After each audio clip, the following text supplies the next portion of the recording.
మీ అందరికీ ప్రభు అయిన యేసుక్రీస్తు నామంలో హృదయపూర్వక వందనాలు, శుభాలు తెలియజేస్తా ఉన్నాను. రండి దేవుని వాక్యంలో నుంచి ఒక మాట చదువుకొని మనం ముందుకు వెళదాం. బైబిల్ గ్రంథం ఉన్న వాళ్ళు తీయండి. కీర్తనల గ్రంథము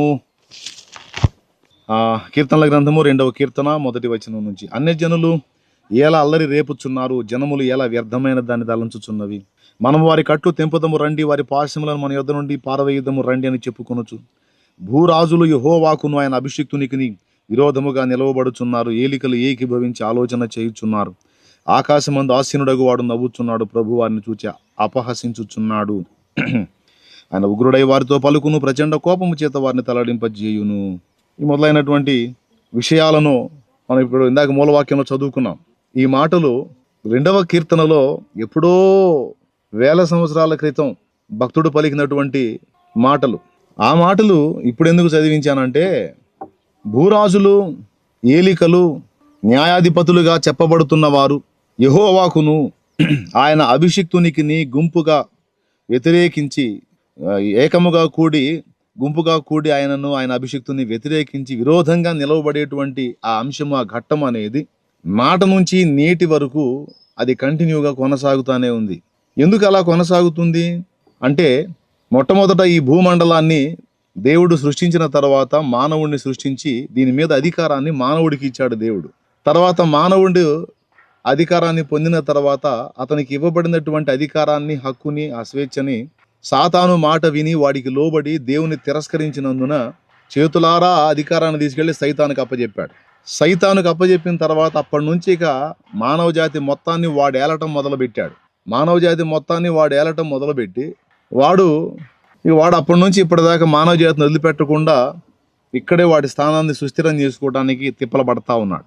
అయితే ప్రారంభం నుంచి ఇప్పటిదాకా దేవుడు భూమి మీద కొంతమంది భక్తులను ఏర్పరచుకొని తన కార్యాలను భూమి మీద నెరవేరుస్తూ వచ్చి, ఆనాడు కానీ పాత నిబంధనలో కానీ క్రొత్త నిబంధనలో కానీ దేవుడు తన కొరకు కొంత శేషాన్ని భూమి మీద ఉంచుతూ వచ్చాడు. సాతాను గాడి భయం ఏంటంటే, ఈ భూమండలం మానవ జాతి నా చేతికి చిక్కింది, వీళ్ళని మళ్ళా దేవుడు తన వైపు తిప్పుకొని మళ్ళా ఇక్కడ కూడా నాకు స్థానం లేకుండా చేస్తాడేమో, ఆల్రెడీ అక్కడి నుంచి నెట్టివేయబడ్డాను, నేను ఏదో ఇక్కడికి వచ్చి తిప్పలు పడతా ఉన్నాను, ఇక్కడ కూడా నా స్థానాన్ని కోల్పోతానేమో అని వాడు అభద్రతా భావంతో తిప్పలబడి అప్పటి నుంచి ఇప్పటిదాకా యెహోవా ఆయన అభిషిక్తుడు అంటే తండ్రి అయిన దేవుని, కుమారుడైన క్రీస్తుని వ్యతిరేకిస్తూ వారికి మహిమ రాకుండా అడ్డగించడానికి పాపం అప్పటి నుంచి ఇప్పటిదాకా వాడు పడాల్సిన బాధలన్నీ పడుతున్నాడు. కాబట్టి వాడు డైరెక్ట్గా ఫైట్ చేయకుండా భూమి మీద ఉన్న మనుషులనే వాడు వినియోగించుకొని ఆ మనుషుల్ని వాడు ఆవరించి, అందులో ముఖ్యంగా భూరాజులను, ఏలికలను, ఎవరైతే ప్రజలకు న్యాయం తీర్చవలసినటువంటి వ్యక్తులు ఉంటారో అలాంటి న్యాయాధిపతులను సైతం వాడు ప్రేరేపించి మరి దేవుని ప్రజలకు హింస కలిగించటం, ఇబ్బంది కలిగించటం, శ్రమ కలిగించటం, వారిని తృణీకరించడానికి ప్రయత్నించటం అనేది చేయటం ఈరోజు కొత్త సంగతి కాదు. ఇది తరతరాలుగా, సంవత్సరాలుగా, అంటే వేల సంవత్సరాలుగా జరుగుతున్నటువంటి తంతే ఇది. అయితే ఇక్కడ నేను మీకు 2 విషయాలు చెప్పాలి. భూరాజులు, ఏలికలు, మరి ప్రజలకు న్యాయం తీర్చవలసినటువంటి న్యాయాధిపతులు అందరూ ఏకమై దేవుని ప్రజలను, ఆయన అభిషిక్తుని సంఘమును హింసించటం, బాధించటం, శోధించటం, వేధించటం అనేది జరుగుతున్నప్పుడు దేవుడు చూసి, వీళ్ళ తిప్పలను చూసి దేవుడు ఏం చేస్తున్నాడు అంటే, ఇప్పుడు విచిత్రమైన మాట రాసుంది, ఆకాశమందు ఆసీనుడగు వాడు నవ్వుచున్నాడు. వాళ్ళ ఆలోచనలు, ప్లాన్లు, ఎత్తుగడలు ఇవన్నీ చూసి అప్పటి నుంచి ఇప్పటిదాకా దేవుడు ఏం చేస్తున్నాడంటే, వాళ్ళ యుక్తులు, కుయుక్తులు, వాళ్ళ జ్ఞాన కృత్రిమము ఇదంతా చూసి ఆయన నవ్వుతున్నాడని ఇక్కడ రాసుంది. ఎందుకు నవ్వుతున్నాడు అంటే 2 కారణాలను బట్టి ఆయన నవ్వుతున్నాడు. బాగా వినాలి. ఒక విచిత్రమైన విషయం చెప్తాను నేను మీకు. ఇప్పుడు దయచేసి ఎవరు మిస్ కావద్దు, నేను చెప్పే ఈ విషయాన్ని మీకు నవ్వు పుట్టించే సంగతి చెప్తాను నేను. గతంలో ఒకసారి నేను వాక్యం చెబుతూ ఒక విషయాన్ని మీకు చెప్పాను. దేవుడు మనుషుల్లో పనిచేయాలన్నా, సైతాను మనుషుల్లో పనిచేయాలన్నా విశ్వాసమే ఆధారము అని. ఎంతమంది గుర్తుందో మరి నాకు తెలియదు, కానీ దాదాపు చాలా స్పష్టంగా అది నేను చెప్పినట్టు నాకు బాగా గుర్తు. అది కూడా ఒకసారి కాదు, 2-3 సార్లు నేను ఆ విషయాన్ని అందించాను. దేవుడు భూమి మీద మనుషుల్లో పనిచేయాలన్నా, సైతాను పనిచేయాలన్నా ఖచ్చితంగా విశ్వాసమే ఆధారం అని చెప్పాను నేను. ఏది ఆధారం? విశ్వాసం. విశ్వాసాన్ని ఆధారం చేసుకుని దేవుడు కదులుతాడు. దేవుణ్ణి కదలకుండా కట్టి పడేసేది ఏదన్నా ఉంది అంటే అది అవిశ్వాసం. ఇప్పుడు విశ్వాసాన్ని బట్టి పేతురు నీళ్ళ మీద నడిచాడు. ఎప్పుడైతే సందేహం వచ్చి విశ్వాసం బలహీనపడిందో నీళ్లలో మునిగిపోసాగాడు. అంటే అవిశ్వాసము లేక సందేహం అనేది దేవుని శక్తిని అడ్డగిస్తుంది, దేవుని కార్యాలు జరగకుండా అడ్డుపడింది. కాబట్టి ఇప్పుడు దేవుడు తన పనులు నెరపాలంటే ఖచ్చితంగా విశ్వాసమే కావాలి. అయితే ఫస్ట్ నుంచి ఇప్పటిదాకా దేవుడు మనుషుల విశ్వాసాన్ని బట్టి పనిచేయటమే కాదు, సైతానుగాడి విశ్వాసాన్ని బట్టి కూడా చాలా పనులు చేశాడు. ఇది ఇప్పుడు మనం నవ్వుకోవాల్సినటువంటి సంగతి. దేవుడు తన కార్యాలను భూమి మీద జరిగించడానికి సైతానుగాడి విశ్వాసం కూడా ఉపయోగపడింది. సైతానుగాడి విశ్వాసం ఉంచడం ఏంది, సైతానుగాడి విశ్వాసం దేవుడికి ఉపయోగపడటం ఏంది అనేది మీకు డౌట్ రావాలి. మరి అదే కొంచెం డెప్త్గా ఆలోచిస్తే ఈ పాయింట్ మీకు అర్థమైద్ది. ఇప్పుడు సైతాను కూడా దేవుని సృష్టిలో భాగమే కదా, మనం దేవుని సృష్టిలో భాగమే, సృష్టికర్త దేవుడు. ఇప్పుడు దేవుని కార్యాలు ఎవరి జీవితంలో జరగాలన్నా విశ్వాసం ఆధారం. ఫర్ ఎగ్జాంపుల్, యేసు ప్రభు ఒకసారి ఒక ఇంట్లో ఉన్నప్పుడు ఆయన వచ్చాడని తెలుసుకొని జనం అంతా గుంపులుగా ఆయన ఉన్న ఇంటి దగ్గరికి వచ్చారు. వస్తే ఒక నలుగురు పక్షవాతం అనే జబ్బు ఉన్నటువంటి వాడిని తీసుకొచ్చి యేసు ప్రభు ఏ ఇంట్లో అయితే ఉన్నాడో ఆ ఇంటి యజమానుడితో మాట్లాడి, వీడికి పక్షవాతం వచ్చింది, వీడు మంచంలో ఉన్నాడు, పాపం చాలా ఇబ్బంది పడుతున్నాడు, మీరు పర్మిషన్ ఇస్తే ఈ పెంకులు ఓడదీసి లోపలికి వీడిని దించి యేసు ప్రభు ముందుకు దించి ఏదన్నా ఆయన బాగు చేస్తాడేమో అని ఆలోచన చేస్తున్నాము, కొంచెం పెంకులు ఓడదీసాం, ఎందుకంటే జనాలు లోపలికి పోనివ్వట్లేదు, ఇంటి పైకప్పు ఓడదీసి వీడిని పైనుంచి దించుతాం యేసు ప్రభు ముందుకి అని పర్మిషన్ తీసుకొని పెంకులు ఓడదీసి మరి వాడిని తెచ్చిన ఆ మంచాన్ని 4 తాళ్లతో కట్టి యేసు ప్రభు ముందుకు దించినప్పుడు అక్కడ ఒక మాట ఉంటుంది, మీకు తెలుసులే ఆ సంగతి. ఏంటి ఆ మాట అంటే, ఆయన వారి విశ్వాసము చూచి, సరిపోయింది. మార్కు 2:5 ఒకసారి చూస్తే చాలు, మీరు బైబిల్ ఉన్న వాళ్ళు తీసి మార్కు 2:5 ఒకసారి చూడండి.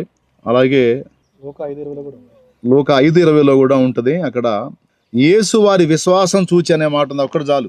యేసు వారి విశ్వాసం చూచి ఆ పక్షవాతం జబ్బున్న వ్యక్తితో అంటున్నాడు, కుమారుడా నీ పాపములు క్షమింపబడి ఉన్నవి అని చెప్పి వాడిని స్వస్థపరచడం అనేది జరిగిద్ది. అక్కడ ఏం రాస్తుందంటే ఆయన వారి విశ్వాసం చూసి అనుంది. అంటే అక్కడ జబ్బు వచ్చిన వాడి విశ్వాసం చూసి అని కాదు, తెచ్చిన వాళ్ళ విశ్వాసం చూసి జబ్బు వచ్చిన వాడికి కార్యం చేశాడు. అట్లాగే మనం ఉంచిన విశ్వాసాన్ని బట్టి ఎదుటి వాళ్ళ విషయంలో కూడా కార్యాలు జరగటం అనేది దీన్ని బట్టి మనకు అర్థమైంది. అంటే మనం ఉంచే విశ్వాసాన్ని బట్టి కూడా ఎదుటి వాళ్ళ జీవితాల్లో కార్యాలు జరగటం అనేది దీన్ని బట్టి మనకు అర్థమైంది. దీనికి సపోర్టివ్గా యాకోబు రాసిన పత్రిక 5వ అధ్యాయము 14, 15, 16 వచనాలు మనం చూస్తే, మీలో ఎవడైనను రోగి అయిన ఎడల అతడు సంఘపు పెద్దలను పిలిపింపవలను, వారు వచ్చి అతనికి ప్రభువు నామన నూనె రాసి ప్రార్థన చేస్తారు, విశ్వాస సహితమైన ప్రార్థన ఒక రోగిని స్వస్థపరచును అంటాడు. అక్కడ ఎవరి విశ్వాసం ఆధారం అంటే వచ్చి ప్రార్థించినటువంటి సంఘ పెద్దల విశ్వాసం ఆధారం.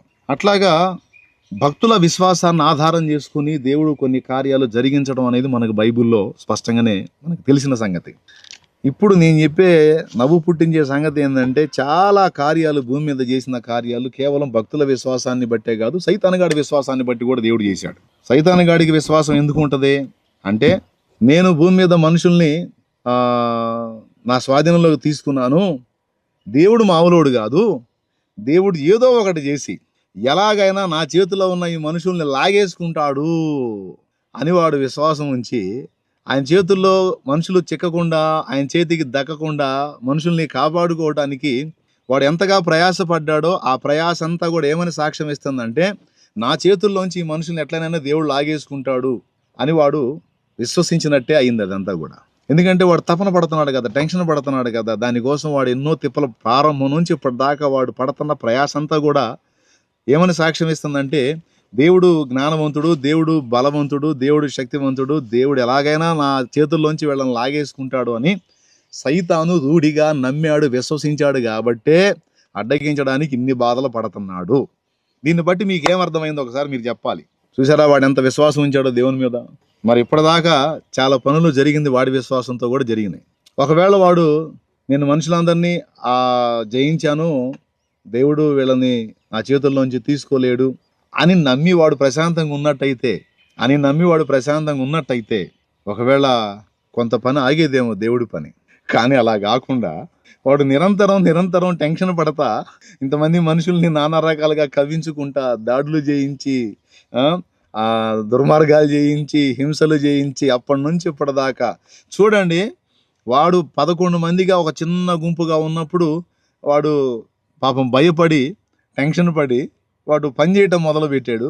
వాడు ఎంత నమ్మాడంటే ఈ 11 మందితో ఆగదు, ఇది ఇంకా పెరిగిపోయిద్ది, ఎట్లనన్నా దీన్ని ఆపాలని టెన్షన్ పడే కదా ఆ యెరూషలేములో ఉన్న వాళ్ళ నాయకుల్ని ప్రేరేపించి వీళ్ళకి వ్యతిరేకంగా తిప్పి అక్కడ వీళ్ళకి హింస కలిగించాడంటే, ఎందుకు కలిగించాడు హింస అంటే దేవుడు వీళ్ళని విస్తరింపజేస్తాడు అనే విశ్వాసంతోనే కదా. అది అలా జరగకుండా చేయడాన్ని కూడా అడ్డగించడానికి ట్రై చేసింది. కాబట్టి పాపం వాడి విశ్వాసమే నెరవేరి వాడి ప్రయత్నాలన్నీ విఫలమయ్యి ఆ 11 మంది కాస్త అక్కడి నుంచి బయలుదేరి అనేక సంఘాలుగా ప్రపంచం అంతా వ్యాపించింది. అసలు నన్ను అడిగితే నిజంగా మన విశ్వాసం కంటే కూడా సైతాను గాడి విశ్వాసం చాలా గొప్పదండి. ఎందుకంటే అసలు దేవుడి శక్తి మనకంటే బాగా వాడికి తెలుసు. దేవుని ప్లాన్, దేవుని ఐడియాలజీ, దేవుని ఆలోచన, దేవుడు ఏ విధంగా కార్యాలు చేస్తాడో, ఏ విధంగా ఆయన వ్యవహరిస్తాడో, ఆయన ఎంత మేధావో వాడికి తెలుసు. అందుకే వాడు అంత టెన్షన్ పడేది, అంత కంగారు పడేది. ఎట్లనన్నా కానీ నేను ఏది చేసినా సరే దాన్ని ఏదో ఒక రకంగా తనకు అనుకూలంగా ఉపయోగించుకోగలడు, మామూలోడు కాదు అనే గట్టి విశ్వాసం సైతాన్ గడికి. నిజమే, ఎందుకంటే వాడు ఎరుగున్నాడు కదా పాపం, అప్పటి నుంచి దగ్గర నుండి చూశాడు కదా. అందుకని వాడు టెన్షన్ పడటంలో పాపం అర్థం ఉందిలే. ఏం చేద్దాం మరి, వాడి విశ్వాసమే నెరవేరుతుంది. ఇప్పుడు వాడి విశ్వాసం ఎలా నెరవేరుతుంది? అన్ని జనులు చూడండి మీరు, అన్ని జనుల్ని ఇప్పుడు అన్ని జనులు ఎంత టెన్షన్ పడుతున్నారో, అన్ని జనులు ఎంత ప్రజలు అవుతున్నారో అంత విస్తరించిపోతాం చూడండి. ఆగిందా? ఆపగలరా? ఇప్పుడు మరి ఆగిపోవాలంటే ఏం చేయాలి? ఒకటే లాజిక్, అమ్మో ఇది విస్తరించిద్దేమో, ఇదంతా ఆక్రమించిద్దేమో, ఇది విస్తరించిద్దేమో, ఇది వ్యాపించిద్దేమో, అందరూ యేసుప్రభు బిడ్డలు అయిపోతారేమో అని వీళ్ళు నమ్మటం మానేయాలి. అప్పుడు ఆగిద్ది. కానీ అది మానేయలేరు వాళ్ళు. ఎందుకంటే సాతానుగాడు నమ్ముతానే ఉంటాడు, అన్ని జనులు కూడా నమ్ముతానే ఉంటారు. దేవుడు వాళ్ళ విశ్వాసాన్ని ఆధారం చేసుకొని తన బలమైన పనులు చేయటం ఖచ్చితంగా నెరవేరుస్తానే ఉంటాడు. జరుగుతుంది అది. అందుకని ఈ భూరాజులు, ఏలికలు వీళ్ళందరూ కలిసి ఆలోచన చేస్తున్నప్పుడు, ఆ యెహోవాకును ఆయన అభిషిక్తునికి విరోధముగా గుంపు కూడి ఆలోచనలు చేస్తున్నప్పుడు దేవుడు ఎందుకు నవ్వుతున్నాడంటే, అరే మీరు ఆలోచన చేసేటప్పుడే ఒకటి నమ్ముతున్నారా? ఏమి నమ్ముతున్నారంటే, ఎట్లనన్నా కానీ నేను భూమిని వశపరుచుకుంటానని మీరు నమ్ముతున్నారు. ఆ విశ్వాసాన్ని ఆధారం చేసుకుని నేను నా పనులు జరిగిస్తాను అని దేవుడు తన కార్యాలను బలముగా జరిగిస్తున్నాడు. ఇది మొదటి విషయం. రెండోది అంటే దేవుడు నవ్వడానికి కారణం చెబుతున్నాను. మొన్నేమో అన్యుల్ని చూపించాను గొప్ప విశ్వాసులని, ఈరోజు డైరెక్ట్గా సైతానుగానే చూపిస్తున్నా. దేవుని కార్యాలు బలంగా జరుగుతాయి. దేవుడు అయిపోయింది అనుకున్న దానిలో నుంచి మళ్ళీ మొదలుపెట్టే దమ్మున్నోడు. దేవుడు మామూలోడు కాదు, ఎట్లనన్నా కానీ తన కార్యాన్ని జరిగిస్తాడు, ఆయనే గెలుస్తాడు అనే విశ్వాసం వాడికి ఉంది అనేది ఈరోజు డైరెక్ట్గా సైతానుగాడే గొప్ప విశ్వాసాన్ని మీకు చూపించాను నేను. అవునో కాదో మీరే లాజికల్గా ఆలోచించి చూడండి. ఖచ్చితంగా నేను చెప్పిన పాయింట్ ఓకే అయ్యిద్ది, మీకు కరెక్టే అనిపిస్తుంది 100%. ఇకపోతే రెండవది, దేవుడు ఎందుకు నవ్వుతున్నాడు? ఆకాశమందు ఆసీనుడగు వాడు నవ్వుతున్నాడు. ఎందుకు నవ్వుతున్నాడు అంటే, ఇప్పటి వరకు భూమి మీద మనుషులు కదిలినటువంటి కదలికలన్నిటిలో ఎవరెవరు ఎన్ని రకాల కుట్రలు పన్ని, ఎన్ని రకాల ఎత్తుగాళ్ళు వేసి, ఎన్ని రకాలుగా పథక రచనలు చేశారో అవన్నీ అటు తిప్పి ఇటు తిప్పి వాళ్ళ మెడకే తగిలించే దమ్ము ఆయనకుంది కనుక ఆయన చిద్విలాసంగా నవ్వుతుంటాడు. కొంతమంది భూమి మీద ఉన్నటువంటి భూరాజులు, ఏలికలు, జ్ఞానులు, వాళ్ళ కృత్రిమపు తెలివితేటలు, వాళ్ళ ఐడియాలజీ, పాపం అజ్ఞానులైన మానవుల విషయంలో ఆయన నెరవేరవచ్చు, కానీ దేవుని దగ్గర ఆయన నడవవు. ఎందుకంటే వీళ్ళ తలకాయల్లో బ్రెయిన్ పెట్టి ఆ బ్రెయిన్లో కొంత జ్ఞానం పెట్టినోడు ఆయన దగ్గర డ్యాన్స్లు వేస్తే ఎట్లా, ఆయన దగ్గర నాటకాలు వేస్తే ఎట్లా? మనుషుల దగ్గర వేసుకుంటే ఏదో మనుషుల దగ్గర నెరవేరుతాయి, మనుషులు తిక్కలోళ్ళు కాబట్టి. కానీ దేవుడి దగ్గర వేస్తే దేవుడు అనుకుంటాడు, అరే నేను ఇచ్చిన ఆ 30 kg బ్రెయిన్లో నువ్వు నీ తెలివితేటలు ప్రదర్శిస్తే ఇలాంటి 30 kg బ్రెయిన్లు, ఈ కేజీలోపు బ్రెయిన్లు, నేను కోట్ల బ్రెయిన్లు భూమి మీద రెడీ చేసి పెట్టేశాను రా. ఇన్ని బ్రెయిన్లు తయారు చేసి ఇన్ని బ్రెయిన్లకు ఐడియాలజీ, ఆలోచన విధానాన్ని ఇచ్చిన ఆ ఐడియాలజీ, ఆలోచన ఎలా ఉంటుందో తెలుసురా మీకు? తెలుసా? చేయండి అని ఆయన నవ్వుకుంటున్నాడు. ఆయన నవ్వే దానిలో రెండవ కారణం అది. ఎంత చెడగొట్టాలని చూసినా ఒకసారి ఆ, నేను కూర్చునే ఆ, బలిపీఠం మీద నా వెనక వారం వారం కూటానికి బ్యాక్గ్రౌండ్ మారుస్తూ ఉంటారు. మీకు తెలుసు ఆ సంగతి. తమ్ముడు ఆర్టిస్ట్ కిరణ్ అని, తనతో పాటు కొంతమంది పిల్లలు తయారయ్యారు. ఇప్పుడు వాళ్ళు కూడా మంచిగా పెయింటింగ్ చేస్తూ ఉంటారు. రకరకాల సీనరీస్ వేస్తూ ఉంటారు. నా బ్యాక్గ్రౌండ్ మంచి వాగ్దానం, మంచి సీనరీ పెడతా ఉంటారు. మీకు తెలుసు ఆ సంగతి. ఒకరోజు ఆ తమ్ముడితో మాట్లాడాను. నేను ఒక పిచ్చి గీత గీస్తాను, దాన్ని ఒక బొమ్మగా నువ్వు చేయగలవా అన్నాను. చేస్తానన్నా అన్నాడు. అప్పుడు నా చేతికి వచ్చిన ఒక పిచ్చి గీత గీశాను అనుకోండి. వినండి, ఆ చిన్నోడు దాన్ని ఆధారం చేసుకొని ఒక బొమ్మను గీశాడు. మళ్ళీ ఇంకోటి ఏం చేయాల, నేను ఏదైతే పిచ్చి గీత గీశానో దాన్నే ఒక బొమ్మగా మార్చాడు, ఒక చిత్రంగా మార్చాడు. నేను అన్నాను, సరే ఈ చిత్రాన్ని నేను చెడగొడతాను, ఆ చెడగొట్టిన దానిలోంచి మళ్ళీ ఇంకోటి ఏదన్నా గీయగలవా అన్నాను. గీస్తానన్నా, చెడగొట్టండి అన్నాడు. రెండు కారణాల చేత దేవుడు నవ్వుతున్నాడు అని చెప్పాను. ఇప్పుడు మొదటిది ఏంటంటే, ఏ సైతాను దేవుని కార్యాలు ఆటంకపరచాలనుకున్నాడో వాడి విశ్వాసాన్ని ఆధారం చేసుకునే దేవుడు తన రాజ్యాన్ని వ్యాపింపజేస్తున్నాడు. ఇది మొదటి సంగతి. రెండవది, మనకు బ్రెయిన్ ఇస్తే 30 కేజీ కూడా ఉండని ఈ బ్రెయిన్లో ఇన్ని తెలివితేటలు పెట్టుకొని మనం ఐడియాల మీద ఐడియాలు వేసి ఏదో కథలు చేస్తూ ఉంటే, ఇన్ని తలకాయల్లో బ్రెయిన్లు పెట్టినోడు ఎంత ముదురు. ఆ ముదురు దగ్గర మనం కథలు చేసి ఎట్ట కుదిరిద్ది? తిరిగి ఏదో ఒక విధంగా మనకి చేసే న్యాయం మనకి చేస్తాడు. ఇది బైబిల్ మొత్తం ఇచ్చిన సాక్ష్యం. దేవుణ్ణి తక్కువ అంచనా వేసి వీళ్ళు చేసేటువంటి ఆలోచనలు అన్నీ ఇన్ని కావు. ఏమండి, ఒక మాట చెప్తాను, ఏమన్నా న్యాయం. ఇప్పుడు భక్తి, విశ్వాసం, దేవుడు అనే విషయాలు మనసుకు సంబంధించిన సంగతులు. అవి మనసుకు సంబంధించినటువంటి విషయాలండి. ఒకడు ఒక దైవాన్ని నమ్ముతాడు, ఇంకొక దేవుడు అంటాడు, ఇంకొకడు అంటాడు, ఒకడు అసలు దేవుడే లేడు, ఇది నా విశ్వాసం అంటాడు. అట్లా ఎవరి విశ్వాసం వాళ్ళది. ఇది మనసుకు సంబంధించింది. మనసుకు సంబంధించినటువంటి విషయాన్ని తీసుకొచ్చి ఒక వ్యక్తి తరతరాలుగా, ఒక జాతి తరతరాలుగా అంటరానితనం చేత దారుణమైనటువంటి తృణీకారానికి గురయ్యి తరతరాలుగా గాయపరచబడతా ఉంటే, రాజ్యాంగ రచన చేసేటప్పుడు వాళ్ళ దీన స్థితిని దృష్టించి వాళ్లకు కొన్ని ప్రత్యేకమైన భద్రతలను రాజ్యాంగం ఏర్పాటు చేసింది. భారత రాజ్యాంగం కొన్ని ప్రత్యేకమైన భద్రతల్ని. ఎందుకు అంటే దానికి కొన్ని కారణాలు ఉన్నాయి. భారతదేశం మొత్తం కూడా అధిక జనాభా ఉన్నటువంటి మతం ఏదైతే ఉందో, ఆ మత విశ్వాసం ఈ జాతిని, ఈ జనాంగాన్ని, ఆ జాతి జనాంగం ఎవరు మీకు తెలియదేముందిలే, దళితుల్ని ఎంత దారుణంగా వివక్షత చూపి, ఒక్క మాటలో చెప్పాలంటే ఒక జంతువుకి ఇచ్చిన విలువ కూడా మనుషులకి ఇవ్వకుండా అతి నీచమైనటువంటి సంప్రదాయాలను, ఆచారాలను పెట్టి తరతరాలుగా, వందల సంవత్సరాలుగా ఈ జాతిని, దళితుల్ని దారుణంగా క్షోభకు, వేదనకు, దుఃఖానికి, అవమానానికి గురి చేసింది ఒక మతం. ఆ మతం ఏదో కూడా మీకు తెలుసు. ఆ మతంలో కొన్ని ఆచారాలు ఉంటాయి. విధవరాళ్ల విషయంలో కొన్ని ఆచారాలు ఉంటాయి. కొన్ని కులాలకు సంబంధించిన వారి విషయంలో కొన్ని ఆచారాలు ఉంటాయి.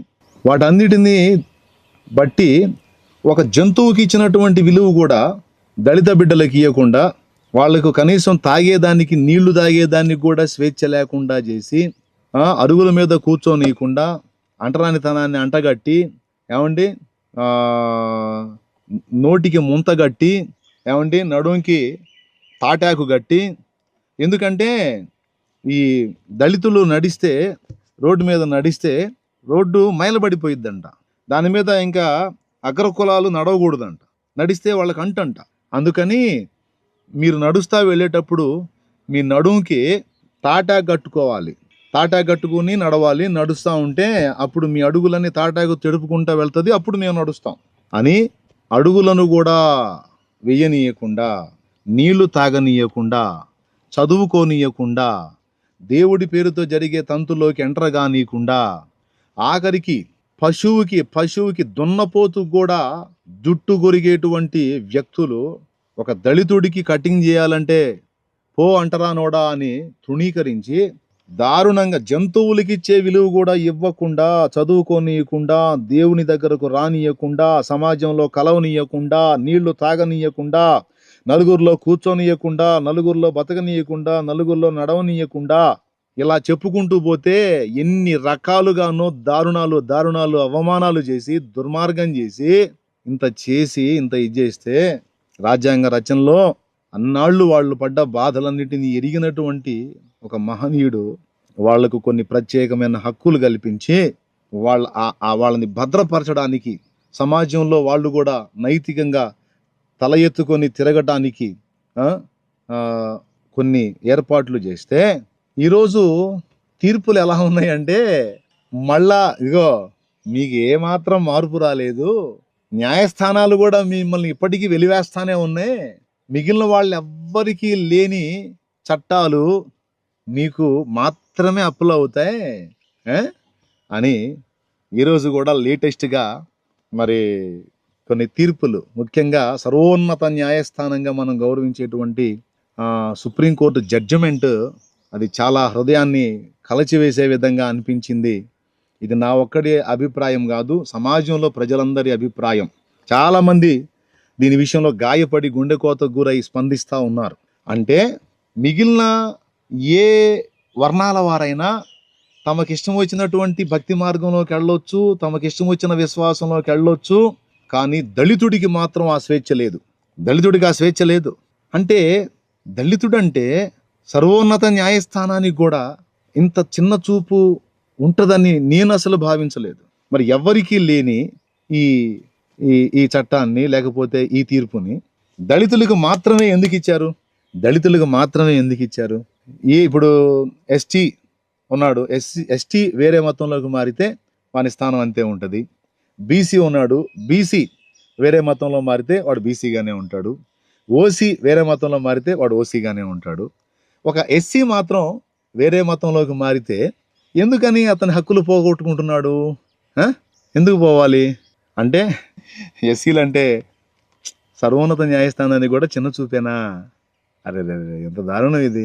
ఏమండి, ఒక మాట, మతం అంటే అభిప్రాయం అయినా నాకు అర్థం కాదు.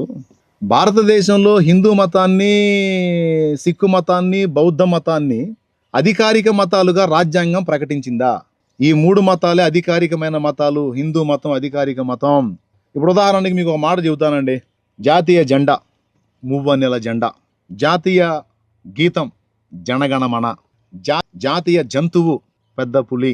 ఏమండి, అలాగే మరి జాతీయ మతంగా హిందూ మతాన్ని చేశారా? సిక్కు మతాన్ని చేశారా? బౌద్ధ మతాన్ని చేశారా? ఏ మతాన్ని చేశారు? ఏ మతం జాతీయ మతం అని రాజ్యాంగంలో రాసి ఉంది? ఏ ఆర్టికల్లో ఉందో దయచేసి చెప్పాలి. ఫలానా మతాలు అధికారిక మతాలు, ఇక్కడ ఈ మతాలే ఉండాలి, ఈ మతాల్లోనే ఉండాలి, ఇంకా వేరే మతంలోకి వెళ్ళకూడదు, వెళితే వాడు తన హక్కును కోల్పోతాడు అని ఏ ఆర్టికల్లో చెప్పారు? మరి ఎప్పుడు దీన్ని చట్టం చేశారు? ఏ విధంగా చేశారు? నాకైతే అర్థం కావట్లా. మరి ఆర్టికల్ 15, ఆర్టికల్ 25, ఆర్టికల్ 15లో ఏముంటుందంటే జాతి, మత, కుల, లింగ వివక్షత చూపకూడదు. ఆర్టికల్ 15లో ఉంటుంది. ఆర్టికల్ 14, 15. అలాగే ఆర్టికల్ 25లో ఒకడు భారతదేశ పౌరుడు, ఏమంటే భారతదేశ పౌరుడు అంటే దళితుడు మినహాయించి అని లేదండి. ఏమండి, దళితుడు అని లేదండి. దళితుడు ఒక్కడే మినహాయింపని లేదండి.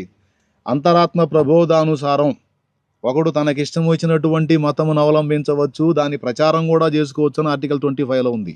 అంతేగాని ఇదిగో ఈ మతం అధికారిక మతం, ఇందులోనే ఉండాలి, ఇందులో నుంచి పక్కకు పోతే మీకు హక్కులు వర్తించవు అనే అభిప్రాయాన్ని రాజ్యాంగంలో ఎక్కడ కూడా వెల్లడి చేయలేదు, ఏ ఆర్టికల్లో లేదు.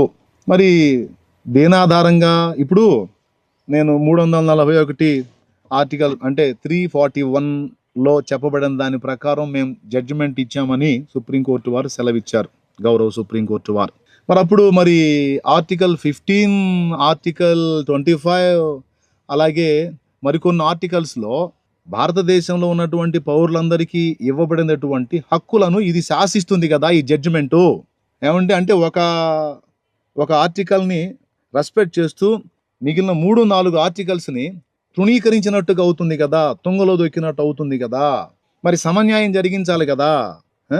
అంటే అడిగేవాళ్ళు లేడు, ప్రశ్నించేవాళ్ళు లేడు, గొంతెత్తేవాళ్ళు లేడు. ఎందుకంటే మిగిలిన వాళ్ళు అయితే పాపం పోరాటాలు చేస్తారు, కానీ దళితులు ఏం చేస్తారండి? దళితులు పాపం అనే వివక్షత అనేది ఎక్కడో పల్లెటూళ్ళలో అక్కడక్కడ ఉందనుకున్నాం, కానీ ఇది top to bottom, bottom to top అన్నదాకా చివరికి సర్వోన్నత న్యాయస్థానం దగ్గర కూడా ఇలాంటి వివక్షత కనబడటం మన మన మనకి చాలా గాయం కలిగించే విషయం. నాకైతే చాలా గాయం కలిగించింది. దీని విషయంలో ఆ, మాట్లాడకుండా ఉండలేకపోతున్నా. ఒక మాట సరే పర్వాలేదండి, ఇప్పుడు అందరూ దీని విషయంలో మాట్లాడాలి, స్పందించాలి. భారతదేశం యొక్క గొప్పతనం ఏంటంటే కోర్టులు సుప్రీం కాదు, భారతదేశంలో ప్రజలు సుప్రీం.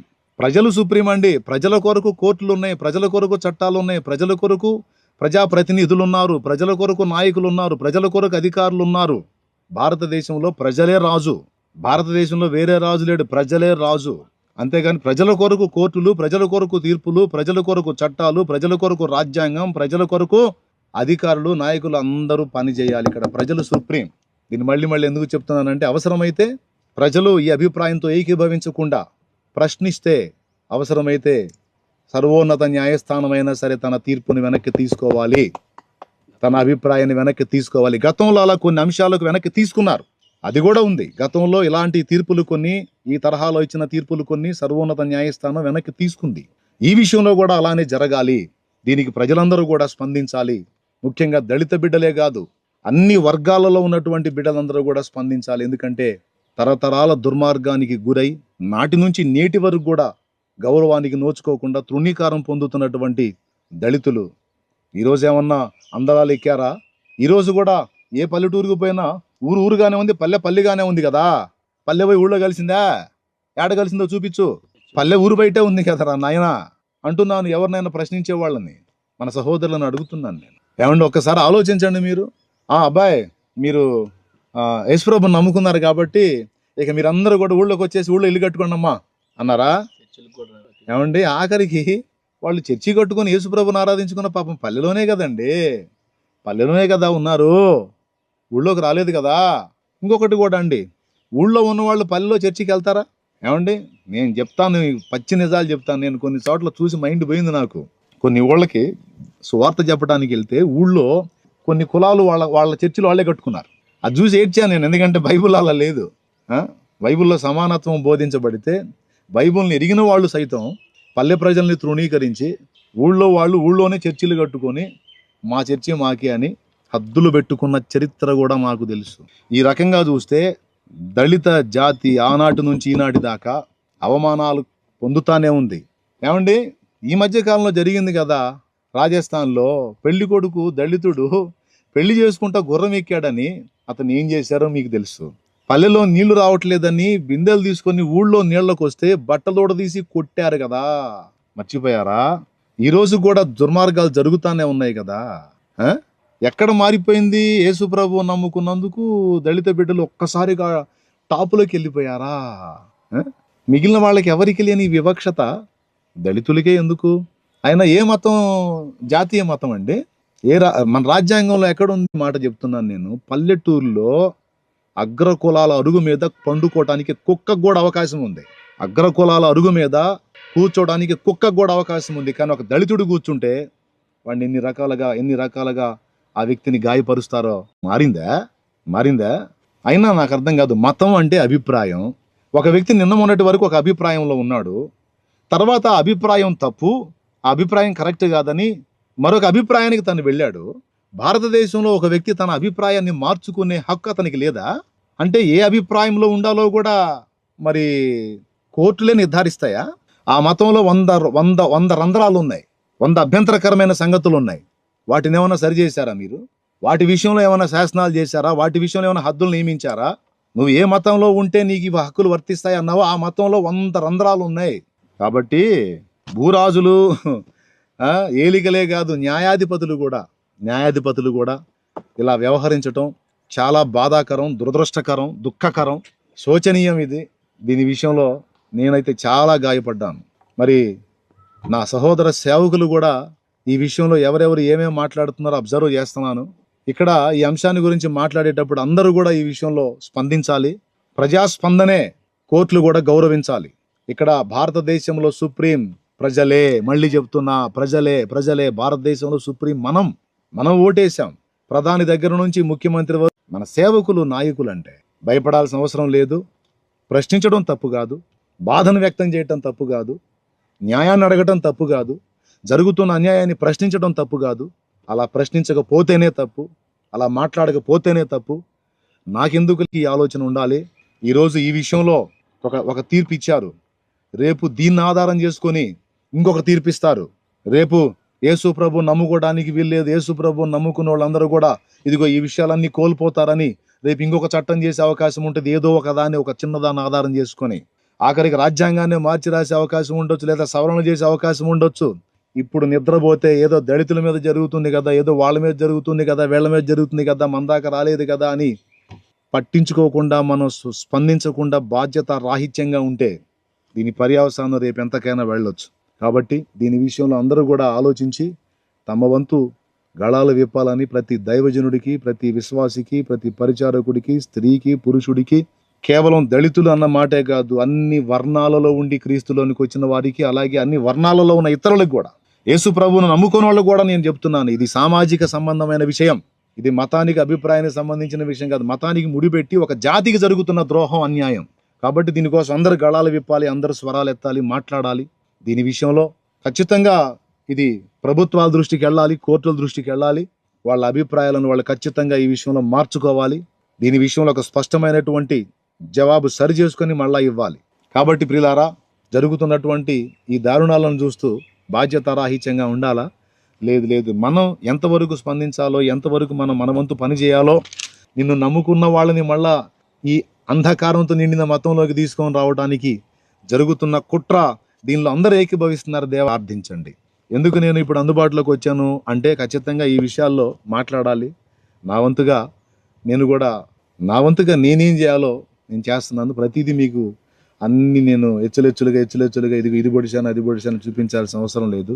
పగడాల ప్రవీణ్ అన్న హత్య విషయం దగ్గర నుంచి ప్రతిదీ కూడా నేను చేయాల్సినటువంటి ఆలోచనలు నేను చేస్తున్నాను, నేను చేయాల్సిన ప్రయత్నాలు నేను చేస్తున్నాను. అన్యాయం కాదా ఇది? నియంతృత్వ ధోరణి కాదా? కాబట్టి దీని విషయంలో ప్రశ్నించండి, అలాగే ప్రార్థించండి.